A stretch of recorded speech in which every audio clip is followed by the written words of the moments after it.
रात के ठीक 2 बज रहे थे। हिमाचल की उन बेरहम पहाड़ी सड़कों पर एक अकेली बस रेंग रही थी, जैसे कोई घायल जानवर अंधेरे में अपना रास्ता खोज रहा हो। बस की खिड़कियों से बाहर कुछ भी दिखाई नहीं दे रहा था, न पेड़, न पहाड़, न आसमान। बस एक गाढ़ा घुटन भरा अंधेरा जो खिड़कियों के शीशों से अंदर झांक रहा था, जैसे वो अंधेरा जिंदा हो। बस में 32 यात्री थे। कोई सो रहा था, कोई अपने फोन की मरती हुई रोशनी में समय देख रहा था, और कोई बस चुपचाप खिड़की से बाहर उस अंधेरे को घूर रहा था। लेकिन उनमें से किसी को नहीं पता था कि ये बस पिछले 40 मिनट से उसी मोड़ को बार बार पार कर रही है। उसी मोड़ को बार बार, बिल्कुल उसी तरह। भाई, तुम्हें नहीं लगता कि ये पेड़ हमने पहले भी देखा है? वो टूटा हुआ तना वही है ना? तू सो जा यार, अंधेरे में सब पेड़ एक जैसे लगते हैं, तेरा दिमाग घूम रहा है। नहीं अमन, मैं पक्का कह रहा हूँ, वो पत्थर भी वही है जिस पर लाल रंग से कुछ लिखा था। मैंने 3 बार देखा है उसे, 3 बार। रोहित की आवाज में जो कपकपी थी वो सिर्फ ठंड की नहीं थी, उसके हाथ कांप रहे थे। उसने अपना फोन उठाया। नेटवर्क का एक भी डंडा नहीं था। जीपीएस घूम रहा था बिना किसी दिशा के, जैसे फोन को ही नहीं पता कि वो इस धरती पर कहाँ है। बस के अंदर की ट्यूबलाइट हल्की हल्की टिमटिमा रही थी, और हर बार जब वो बुझती थी तो एक अजीब सी गंध आती थी। गीली मिट्टी, सड़ा हुआ पत्ता और कुछ ऐसा जो ताबूत के अंदर की लकड़ी से आती है। बस के पिछले हिस्से में एक बूढ़ी औरत बैठी थी। सफेद साड़ी, सफेद बाल, चेहरा झुका हुआ। वो बस में कब चढ़ी किसी को याद नहीं था। सुनिए, वो पीछे वाली बुजुर्ग औरत वो कब से बैठी हैं? मुझे याद नहीं आ रहा कि वो किस स्टॉप पर चढ़ी थी। मुझे भी याद नहीं। अरे 70-80 साल की बूढ़ी है, चुपचाप बैठी है। तुम लोग क्यों डर रहे हो? डर नहीं रही हूं मैं, पर उसने एक बार भी सिर नहीं उठाया, एक बार भी नहीं। जब से मैंने देखा है वो उसी मुद्रा में बैठी है, जैसे कोई पुतला हो। सुनीता की बात सुनकर अमन ने धीरे से पीछे मुड़कर देखा। बूढ़ी औरत वहीं बैठी थी, बिल्कुल वैसे ही, सिर झुकाए, हाथ गोद में, उंगलियां एक दूसरे में गुथी हुई। उसकी सांस की आवाज भी नहीं आ रही थी। अमन ने गौर किया, उसके पैर जमीन को छू नहीं रहे थे, बस की फर्श से 1 इंच ऊपर, जैसे हवा में टिके हों। अमन ने तेजी से मुंह फेर लिया। उसका दिल इतनी जोर से धड़क रहा था कि उसे लगा पूरी बस सुन रही है। बस ड्राइवर से बात करो, पूछो कितनी देर और लगेगी। रोहित उठा और लड़खड़ाता हुआ आगे गया। ड्राइवर की सीट तक पहुंचने में उसे बस की पूरी लंबाई पार करनी पड़ी। रास्ते में उसने देखा कई यात्री सो रहे थे, लेकिन उनकी नींद अजीब थी। उनकी आंखें पूरी तरह बंद नहीं थीं। आधी खुली सफेद हिस्सा दिख रहा था, जैसे वो सो नहीं रहे बल्कि किसी ने उन्हें सुला दिया हो, जबरदस्ती। उनके चेहरों पर एक अजीब सी मुस्कान थी, बहुत हल्की, बहुत बेजान, जैसे मोम के चेहरों पर तराशी गई हो। रोहित का पैर किसी चीज पर फिसला। उसने नीचे देखा, फर्श गीली थी, लेकिन यह पानी नहीं था। ट्यूबलाइट की टिमटिमाती रोशनी में उसने देखा वो तरल गहरा लाल था। ड्राइवर साहब रुकिए, कुछ गड़बड़ है। ड्राइवर ने कोई जवाब नहीं दिया। वो चुपचाप स्टीयरिंग पकड़े बैठा था, सामने देखते हुए। रोहित ने उसके कंधे पर हाथ रखा, और जैसे ही उसने ड्राइवर को पीछे खींचा, उसकी चीख गले में ही फंस गई। ड्राइवर की आंखें नहीं थीं। आंखों की जगह 2 गहरे, खाली, काले गड्ढे थे, जैसे किसी ने आंखें निकालकर उन गड्ढों को अंधेरे से भर दिया हो। लेकिन उसके हाथ अब भी स्टीयरिंग पर थे। बस अब भी चल रही थी, तेजी से और तेजी से। अमन यहाँ आओ। ये मर चुका है। ड्राइवर मर चुका है। बस खुद चल रही है। रोहित की चीख सुनकर बस में जो लोग जागे हुए थे उनमें हलचल मची। सुनीता खड़ी हो गई। अमन दौड़ता हुआ आगे आया। एक और यात्री, विकास, जो बीच की सीट पर बैठा था, वो भी उठा। लेकिन जो लोग सो रहे थे वो नहीं उठे, चीख सुनकर भी नहीं। उनकी आधी खुली आंखें अब पूरी तरह सफेद हो चुकी थी। उनके होंठ हिल रहे थे, बहुत धीरे धीरे, जैसे वो सब एक साथ कुछ बुदबुदा रहे हों, एक ही वाक्य बार बार। लेकिन आवाज नहीं आ रही थी, बस होंठ हिल रहे थे। ये लोग क्या कर रहे हैं? इनके होंठ क्यों हिल रहे हैं? ये जगह क्यों नहीं रहे? मैंने इस औरत को हिलाया। इसका शरीर बर्फ जैसा ठंडा है। ये जिंदा नहीं है। ये कोई भी जिंदा नहीं है। ये नहीं हो सकता। हम कुछ देर पहले इनसे बात कर रहे थे। वो आदमी, वो चश्मे वाला, उसने मुझसे पानी मांगा था। अमन ने उस चश्मे वाले आदमी की तरफ देखा। वो अपनी सीट पर बैठा था, सीधा, आंखें सफेद, होंठ हिलते हुए, और उसके गोद में एक पानी की बोतल थी, खुली हुई, लेकिन उसमें पानी नहीं था। उसमें वही गहरा लाल तरल भरा था जो फर्श पर बह रहा था। बस अचानक रुका। एक झटके के साथ सब लड़खड़ा गए। ट्यूबलाइट बुझ गई। पूरी बस अंधेरे में डूब गई। सन्नाटा इतना गहरा था कि अपनी सांसों की आवाज भी एक शोर लग रही थी।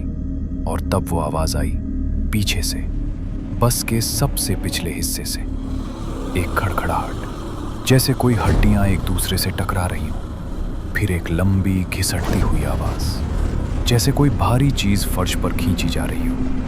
कुछ आ रहा है, पीछे से कुछ आ रहा है। दरवाजा खोलो, हमें बाहर निकलना होगा। अमन ने दरवाजे का हैंडल खींचा। वो हिला नहीं। उसने पूरी ताकत लगाई, लात मारी, धक्का दिया। दरवाजा जैसे वेल्ड हो गया। खिड़कियों के शीशे, जो पहले पारदर्शी थे, अब पूरी तरह काले हो चुके थे, जैसे बाहर से किसी ने काली स्याही पोत दी हो। और उस अंधेरे में पीछे से आती उस आवाज के बीच अचानक एक और आवाज आई। एक फुसफुसाहट, बस के स्पीकर से जो कभी गाने बजाता था। अब उसमें से एक आवाज आ रही थी, धीमी, कर्कश, टूटी हुई, जैसे कोई बहुत पुरानी रिकॉर्डिंग चल रही हो। तुम लोग बहुत देर कर देते हो उतरने में। अब उतरना मुश्किल है। ये कौन बोल रहा है? स्पीकर में कौन है?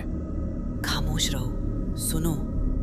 स्पीकर चुप हो गया, लेकिन उसकी जगह एक और आवाज आई, बस की छत से, जैसे कोई ऊपर चल रहा हो, धीरे धीरे, एक एक कदम। छत की धातु दब रही थी हर कदम के नीचे, और उस दबाव से एक भयानक चरमराहट पैदा हो रही थी। वो कदम आगे की तरफ बढ़ रहे थे, ड्राइवर की सीट की तरफ।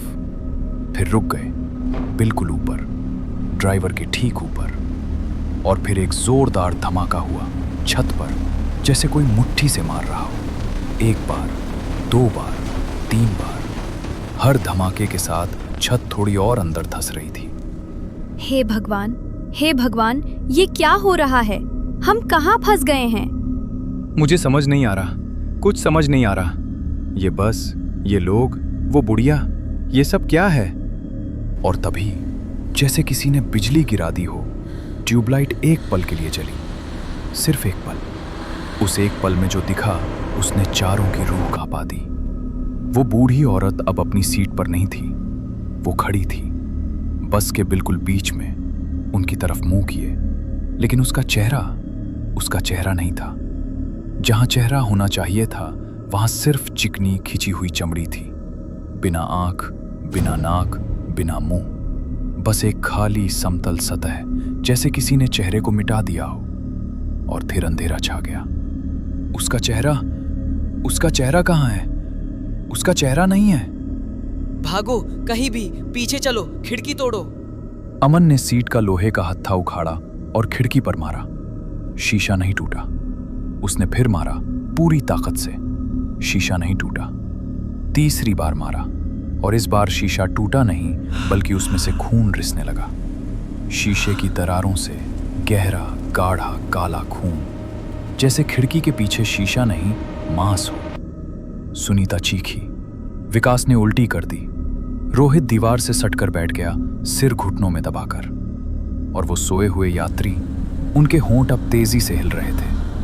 और इस बार आवाज आ रही थी सबकी एक साथ, एक सुर में, एक मंत्र की तरह, धीमी, गहरी, कंपकपाती आवाज में, वापस वापस नहीं जा नहीं सकते। जा जा सकते। कोई कोई वापस वापस नहीं नहीं जाता जाता। यहाँ से। कोई यहाँ वापस से नहीं कोई जाता। कोई नहीं वापस जाता। नहीं जाता। बस फिर चलने लगी, खुद ब खुद, तेजी से और तेजी से। अब बस का इंजन नहीं चल रहा था, कोई आवाज नहीं थी इंजन की, फिर भी बस भागी जा रही थी, अंधेरे में, बिना रोशनी के, बिना ड्राइवर के, बिना किसी सड़क के। खिड़कियों का काला शीशा अब पिघलने लगा था और उस पिघलते काले शीशे में चेहरे बन रहे थे, दर्जनों चेहरे, बच्चों के, बूढ़ों के, औरतों के। सब चीख रहे थे लेकिन आवाज नहीं आ रही थी, सिर्फ मुंह खुले हुए, विकृत, फैले हुए, जैसे वो शीशे के अंदर कैद हों और बाहर आना चाहते हों। अमन, ये वो लोग हैं ना जो पहले इस बस में थे, जो पहले इसमें फंसे? मुझे नहीं पता, मुझे कुछ नहीं पता। बस ये बताओ कि हम जिंदा हैं ना? हम अभी जिंदा हैं ना? और तभी बस रुकी, इतनी जोर से कि सब आगे की तरफ गिर गए, एक भयानक चरमराहट के साथ, जैसे धातु मुड़ रही हो। बस का दरवाजा खुला, बाहर अंधेरा था, लेकिन ये रात का अंधेरा नहीं था, ये कुछ और था। ये अंधेरा सांस ले रहा था, अंदर बाहर, जैसे ये कोई जगह नहीं, किसी विशाल जीव का पेट हो। दरवाजे से ठंडी हवा आई, लेकिन उसमें कोई गंध नहीं थी, कोई स्वाद नहीं, कोई एहसास नहीं, बस खालीपन, विशुद्ध खालीपन। बाहर, बाहर मत जाना। जो बाहर है वो अंधेरा नहीं है, वो कुछ और है। मुझे महसूस हो रहा है, वो हमें बुला रहा है। लेकिन अंदर भी तो मौत है। वो बुढ़िया, वो कहाँ गई वो? चारों ने इधर उधर देखा। बूढ़ी औरत गायब थी, उसकी सीट खाली थी, लेकिन जहां वो बैठी थी वहां सीट पर कुछ खुदा हुआ था, नाखूनों से गहरे निशान, और उन निशानों में एक तारीख लिखी थी, 19 नवंबर 2003। अमन का खून जम गया। उसने अपना फोन देखा, स्क्रीन पर तारीख थी 19 नवंबर 2024, ठीक 21 साल बाद। 19 नवंबर 2003, ये वो तारीख है, वो बस हादसा याद है?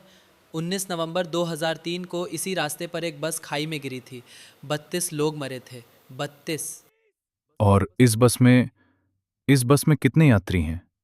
सन्नाटा, कोई नहीं बोला, क्योंकि जवाब सबको पता था, 32। इस बस में 32 यात्री थे, और अब जो सो रहे थे उनके चेहरे बदल रहे थे, उनकी चमड़ी सिकुड़ रही थी, उनके कपड़े पुराने हो रहे थे, फट रहे थे, जैसे 21 साल का समय एक ही पल में गुजर रहा हो। उनकी हड्डियां दिखने लगी, उनकी उंगलियों के नाखून लंबे होते गए, उनके बाल बढ़ रहे थे, तेजी से सीट से नीचे लटक रहे थे, और वो बुदबुदाहट अब चीख बन गई थी, भयानक, कान फाड़, अमानवीय चीख। तुम भी हम जैसे हो। तुम भी हम जैसे हो, तुम भी हम जैसे तुम भी हो, मर चुके हो। तुम भी मर चुके हो, तुम भी मर चुके हो। नहीं, नहीं, मैं जिंदा हूँ, मैं सांस ले रही हूँ, मुझे महसूस हो रहा है। सुनीता चीखते हुए दरवाजे की तरफ भागी। अमन ने उसे रोकने की कोशिश की, लेकिन सुनीता बस से बाहर कूद गई, और जैसे ही उसका पैर बाहर की जमीन पर पड़ा, वो गायब हो गई। एक पल थी, अगले पल नहीं थी, जैसे अंधेरे ने उसे निगल लिया। कोई आवाज नहीं, कोई चीख नहीं, बस खामोशी। सुनीता, सुनीता! कोई जवाब नहीं आया। विकास दरवाजे के पास गया और उसने बाहर झुककर देखा। नीचे जमीन नहीं थी, बस हवा में लटकी हुई थी। नीचे सिर्फ अथाह, अंतहीन अंधेरा था, जैसे कोई खाई जिसकी कोई तलहटी नहीं, और उस खाई से ठंडी हवा आ रही थी, और उस हवा में एक आवाज थी, बहुत दूर से, कराहने की, दर्जनों लोगों की कराहने की, जैसे कहीं बहुत नीचे इस अंधेरे की तलहटी में कुचली हुई धातु के बीच दबे हुए शरीर अब भी तड़प रहे हों। ये खाई है, वही खाई जहां वो बस गिरी थी। हम उसी दुर्घटना में हैं, हम इसी बस में हैं। लेकिन ये कैसे हो सकता है? हम तो शिमला से चले थे। हमने टिकट लिया। हम असली लोग हैं। क्या हम असली हैं? रोहित अपना चेहरा छू, धीरे से अपना चेहरा छू। रोहित ने कांपते हुए अपना हाथ अपने चेहरे पर रखा। उसकी उंगलियां गाल पर पहुंची और उसके मुंह से एक दबी हुई चीख निकली। उसकी त्वचा ठंडी थी, बर्फ जैसी, और जहां उसने दबाया वहां की चमड़ी धंस गई और वापस नहीं आई, जैसे मोम को दबाया हो। अमन ने अपनी कलाई पकड़ी, नब्ज ढूंढी। नब्ज नहीं थी। विकास ने अपनी सांस रोकी और उसे एहसास हुआ उसे सांस की जरूरत नहीं थी। वो बिना सांस लिए बोल रहा था, चल रहा था, सोच रहा था। हम कब से मरे हुए हैं? और तभी बस की टूटी हुई ट्यूबलाइट आखिरी बार जली, और इस बार उसकी रोशनी में जो दिखा उसने सब कुछ बदल दिया। बस की हर सीट खाली थी। सोए हुए यात्री गायब थे। बूढ़ी औरत गायब थी। ड्राइवर गायब था। सिर्फ वो तीन खड़े थे, रोहित, अमन और विकास। और बस की छत पर, दीवारों पर, सीटों पर, फर्श पर, हर जगह पुराने अखबारों की कतरनें चिपकी हुई थीं। सब पर एक ही खबर छपी थी, एक ही तस्वीर, एक ही शीर्षक। पहाड़ी सड़क पर बस दुर्घटना, 32 यात्रियों की मौत, कोई जीवित नहीं बचा। और उन अखबारों में छपी तस्वीर में मलबे से निकलती लाशों में 3 चेहरे साफ दिख रहे थे, रोहित, अमन, विकास। ये हम हैं। ये तस्वीर। ट्यूबलाइट बुझ गई। आखिरी बार। इस बार वो फिर कभी नहीं जली। अंधेरा इतना गहरा था कि आंखें खुली रखने और बंद रखने में कोई फर्क नहीं था। और उस अंधेरे में बस फिर चलने लगी, धीरे धीरे, उसी मोड़ की तरफ, उसी टूटे हुए पेड़ की तरफ, उसी लाल निशान वाले पत्थर की तरफ। फिर से, जैसे हमेशा से चलती आई है, जैसे हमेशा चलती रहेगी। हर रात उसी मोड़ पर, उसी खाई के किनारे, 32 यात्रियों को लेकर, जो नहीं जानते कि वो मर चुके हैं, जो हर रात फिर से उसी सफ़र पर निकलते हैं, जो हर रात फिर से उसी मोड़ पर पहुंचते हैं, और जो हर रात फिर से उसी खाई में गिरते हैं। कहते हैं कि आज भी 19 नवंबर की रात को उस पहाड़ी सड़क पर अगर कोई अकेला खड़ा हो तो उसे एक बस की हेडलाइट दिखती है, दूर से आती हुई। लेकिन जब वो पास आती है तो उसमें कोई हेडलाइट नहीं होती, कोई ड्राइवर नहीं होता। बस खिड़कियों से दर्जनों सफ़ेद आंखें बाहर घूर रही होती हैं। और अगर वो बस आपके सामने रुक जाए तो चढ़ना मत, कभी मत चढ़ना, क्योंकि जो एक बार चढ़ गया वो 21 साल से उतरा नहीं है।